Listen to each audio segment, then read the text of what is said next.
સુરતના સારોલી પોલીસે કાપડ વેપારી સાથે ₹13.83 લાખની છેતરપિંડી કરતા 3 વેપારીઓને મધ્યપ્રદેશથી જલાલપુરની ઝડપી લેવાનો સફળ મેળવી છે.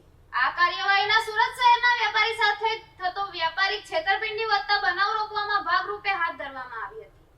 ફરિયાદી રાકેશ ભવરલાલ કુમાર જેઓ મીનાક્ષી સિન્થેટિક્સના પ્રોપ્રાઇટર છે અને સારોલી સ્થિત RKLP માર્કેટની ત્રીજા માળે આવેલી દુકાનમાં કાપડનો વેપાર કરે છે.